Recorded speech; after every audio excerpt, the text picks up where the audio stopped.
انسان زندگی میں جب جدوجہد کرتا ہے، کوشش کرتا ہے، وہ بہت سارے دنیاوی اسباب اختیار کرتا ہے۔ جتنی عقل اللہ نے دی ہوتی ہے اس عقل کا بھی وہ استعمال کرتا ہے، کوشش کرتا ہے کہ کچھ اچیو کر سکے زندگی میں، کچھ مقاصد کا حصول اسے میسر آئے۔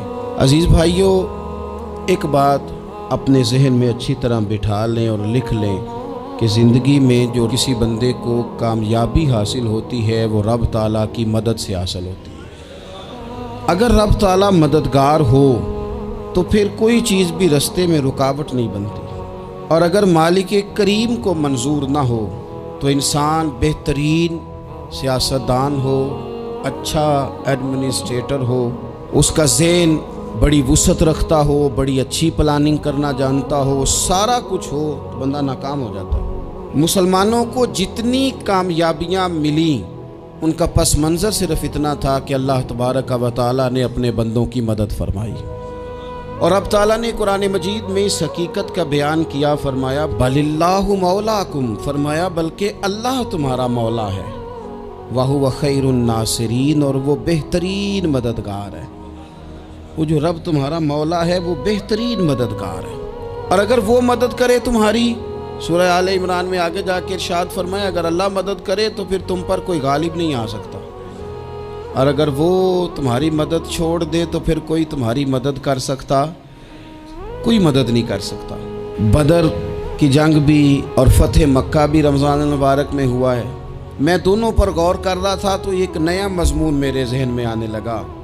بدر کی جو جنگ ہے اس میں بھی ایک عجیب انقلاب آیا ہے کہ 313 نے 1000 سے مقابلہ کیا، اور جن 1000 سے مقابلہ کیا وہ اسلحے سے لیس تھے، اور یہ جو 313 ہیں ان کے پاس 6 زرہیں، 8 تلواریں، چند گھوڑے، لیکن اللہ نے کامیابی دی تو خود رب نے بیان کیا کس طرح دی، فرمایا وَلَقَدْ نَصَرَكُمُ اللَّهُ بِبَدْرٍ وَأَنْتُمْ أَذِلَّةٌ۔ وہ کامیابی اس طرح ملی ہے کہ رب نے تمہاری مدد کی تھی، تم تو کمزور تھے، اللہ نے بدر میں تمہاری مدد کی، تم جیت گئے۔ وَلَقَدْ نَصَرَكُمُ اللَّهُ بِبَدْرٍ وَأَنْتُمْ أَذِلَّةٌ، اللہ نے بدر میں تمہاری مدد کی، تم تو کمزور تھے۔ پھر فتح مکہ نصیب ہوئی تو اس میں بھی بہترین منصوبہ بندی نبی پاک علیہ السلام نے فرمائی، بہترین حکمت عملی حضور نے اپنائی، لیکن ہمیں جو اللہ رسول نے بات سمجھائی وہ کیا ہے؟ اذا جاء نصر اللہ والفتح، فرمایا جب اللہ کی مدد آئی اور فتح نصیب ہو گئی۔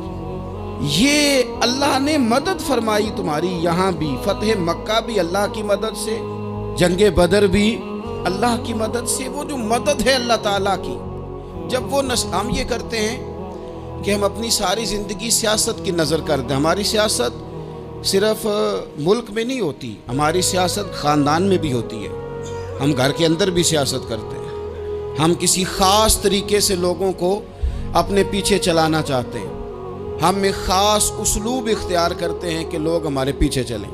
اس کا نقصان ہمیں یہ ہوتا ہے کہ سیاست جو ہوتی ہے یہ شطرنج کے ہیر پھیر کی طرح ہوتی ہے، تو اس کے راز بڑی جلدی کھلنے لگ جاتے ہیں، پتہ چل جاتا ہے کہ بندہ مخلص نہیں تھا، سیاست کر رہا تھا، طریقے سلیقے سے اس نے جوڑ کے رکھا ہوا تھا۔ ہم ہر جگہ سیاست کے بل بوتے پر چیزوں کو لے کے چلنا چاہتے ہیں، سیاستیں ناکام ہو جاتی ہیں، سیانے لوگ فیل ہو جاتے ہیں، بچتا صرف وہی ہے جس کے پیچھے رب تعالیٰ کی مدد شامل حال ہوتی ہے۔ اپنی زندگی کے اندر ہم جو کچھ بھی کر رہے ہیں، جس شعبے سے بھی ہمارا تعلق ہے، آج ہم نے اس بات پہ غور کرنا ہے کہ پہلے تو یہ غور کر لیں کہ جو کام ہم کر رہے ہیں کیا وہ کام ایسا ہے کہ اس میں اللہ کی مدد ہمیں ملے گی؟ اگر آپ کوئی معاذ اللہ ناجائز کام کر رہے ہیں، فعل حرام کا ارتکاب کر رہے ہیں، تو اس میں تو مدد الہی آئے گی نہیں۔ پہلے تو یہ دیکھیں جو کر رہے ہیں وہ کام مدد الہی والا ہے، اور اگر اللہ تعالیٰ کی مدد والا وہ کام ہے پھر اس پر غور کریں کہ کیا ہم نے مالک سے مدد کا سوال کیا ہے، ہمیں مدد میسر آ رہی ہے۔ وہ میں نے بزرگوں سے ایک بات سنی تھی، وہ بڑی یاد رہ گئی۔ وہ فرمایا کرتے تھے قابلیت بھی بڑی چیز ہے لیکن قبولیت سب سے بڑی چیز ہے۔ قابل ہونا بھی بڑی بات ہے لیکن زیادہ بڑی بات یہ ہے کہ اس کی بارگاہ میں قبول بھی ہے کہ نہیں۔ اپنی زندگی میں اللہ کی مدد کی طرف بڑھیں، مالک کی مدد کا حصول اختیار کرنے کی کوشش کریں، اللہ کے ساتھ اپنے آپ کو جوڑیں۔ اگر اللہ کی مدد نصیب ہو، یہ جو ہم جتنا ڈرتے رہتے ہیں، سہمے رہتے ہیں، پریشان رہتے ہیں کوئی کیا کر دے گا، ہمارے ہاں نا ہر شعبے میں معاذ اللہ ایک مافیا ہے، الا ماشاء اللہ۔ وہ مافیا کہتا ہے میرے ساتھ ملو گے تو میں چلنے دوں گا، ورنہ میں نہیں چلنے دوں گا، مارکیٹ میں آ ہی نہیں سکتا فلانا بندہ، چونکہ یہاں ہمارا قبضہ ہے۔ اور میرے بھائی پھر بہت سارے لوگ جن کی نیتیں اور ارادے بڑے اچھے ہوتے ہیں شروع میں، وہ بھی اس مافیا کا شکار ہو جاتے ہیں اور ان کے رنگ میں رنگ جاتے ہیں۔ یاد رکھنا، کسی شخص کی بلیک میلنگ کا کبھی شکار نہ ہونا، کبھی کسی کی میٹھی اور مسجع مکفہ باتوں کا شکار نہ ہونا۔ کوئی کیا کر سکتا ہے اگر اللہ مددگار ہو تو؟ جس کو رب کریم اٹھانا چاہے اسے کوئی گرا سکتا ہے؟ ہم یہ ڈرے ڈرے سہمے پریشان فیصلہ کرنے کی طاقت نہیں، مجھے چلنا چاہیے کہ نہیں، اٹھنا چاہیے کہ نہیں، کرنا چاہیے، اٹھ باندھ کمر کیوں ڈرتا ہے؟ پھر دیکھ خدا کیا کرتا ہے۔ حضرت عبداللہ ابن عباس فرماتے ہیں میرے نبی پاک علیہ السلام نے میری تربیت فرمائی، حضور نے میری تربیت فرمائی، اور محبوب پاک علیہ السلام نے فرمایا عبداللہ یاد رکھنا، یہ نوجوان دوست میری بات لکھ لیں، پریشان لوگ میری بات لکھ لیں، جن کے پاس قوت فیصلہ نہیں وہ اس بات کو لکھ لیں۔ حضرت عبداللہ ابن عباس فرماتے ہیں میرے نبی پاک علیہ السلام نے مجھ سے فرمایا تھا عبداللہ سن، اگر ساری دنیا مل کے تیرا کوئی نفع کرنا چاہے کر نہیں سکتی جب تک میرے رب کی رضا نہ ہو، اور فرمایا ساری دنیا مل کے تیرا کچھ بگاڑنا چاہے تو عبداللہ بگاڑ نہیں سکتی جب تک رب کریم کی حکمت کا تقاضا نہ ہو۔ لوگوں سے ڈرنا، لوگوں کی طرف دیکھنا، ماحول دیکھ کے اپنے راہ کا تعین کرنا، ہر بندے کے خیالات کے مطابق ڈھلنے کی کوشش کرنا، فلانا نہ ناراض ہو جائے، فلانا نہ ناراض ہو جائے، وہ جس نے ہونا ہو جائے، بس رب رسول ناراض نہ ہو۔ اپنی زندگی میں اپنے مالک کو مولا جان کے، بل اللہ مولاکم، اللہ تمہارا مولا ہے، وَهُوَ خَيْرُ النَّاصِرِينَ، وہ بہترین مددگار ہے۔ توجہ جب بھی کریں رب کی جانب کریں، اپنے دل کا قبلہ درست رکھیں، سوچوں کے زاویے سیدھے رکھیں۔ میرے بھائی مالک جب بندوبست کر دے نا، جب مالک بندوبست کر دے پھر ایسا بندوبست کرتا ہے کہ لوگوں کے پاس نا چارہ نہیں رہتا۔ حضرت مریم رضی اللہ تعالی عنہا پاک باز تھیں، مسجد میں رہی تھیں، پر مالک کی حکمت کے تقاضے بڑے عجیب ہیں نا۔ پھر جناب مریم کو اللہ تعالیٰ نے بغیر شوہر کی اولاد عطا کر دی۔